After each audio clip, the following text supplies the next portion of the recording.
ভারত বাংলাদেশ প্রথম টি-20-র venue গোয়ালিয়রের wicket batting সহায়ক। এই ভেন্যুর রেকর্ড বলছে তাই।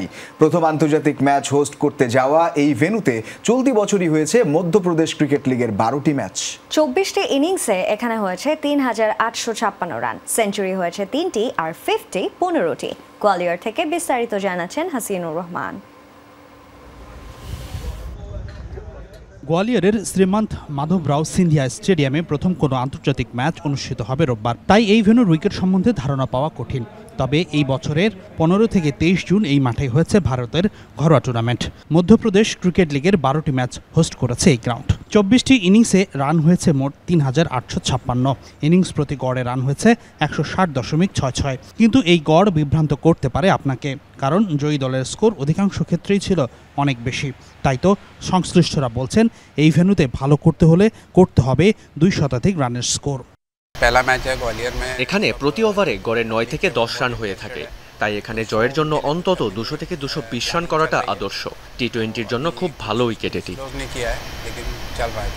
রাজীবের কথার প্রমাণ দেয় পরিসংখ্যান। এখানে হওয়া 12 ম্যাচে ছক্কা হয়েছে 207টি আর বাউন্ডারি হয়েছে 278টি।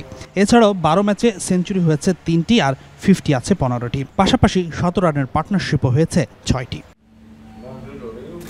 এই ভেন্যুতে উইকেট আছে মোট 9টি। ভারত বাংলাদেশ প্রথম টি-20 হবে 5 নম্বর উইকেটে। উইকেটের রং অনেকটা ফ্যাকাশে, দেখতে অনেকটা জহুর আহমেদ চৌধুরী স্টেডিয়ামের পিচের মতো। এখানকার সবগুলো উইকেটই ভালো। 9টি পিচ আছে। 5 নম্বরে খেলা হবে। হাই স্কোরিং পিচ হবে নিশ্চিত। আমার বিশ্বাস উপভোগ্য এক ম্যাচ হবে। 4 ছক্কার বিনোদন পাবে দর্শকরা। ইতিমধ্যেই সব টিকিট বিক্রি হয়েছে। রোববার প্রথম কোনো আন্তর্জাতিক ম্যাচ হোস্ট করতে যাচ্ছে এই মাধবরাও স্টেডিয়াম। তবে কিছুদিন আগে এখানে ঘরোয়া টি-20 টুর্নামেন্টের জন্য জাঁকালো অনুষ্ঠানের মাধ্যমে উদ্বোধন করা হয়েছে এই গ্রাউন্ডটির। তাই তো ভারত বাংলাদেশ প্রথম টি-20-তে খুব বেশি উদ্বোধনী অনুষ্ঠানের আয়োজন নেই। তবে 2 ইনিংসের ব্রেকে লেজার শো কিংবা আতশবাজি উৎসব হতে পারে বলছেন কর্তৃপক্ষ।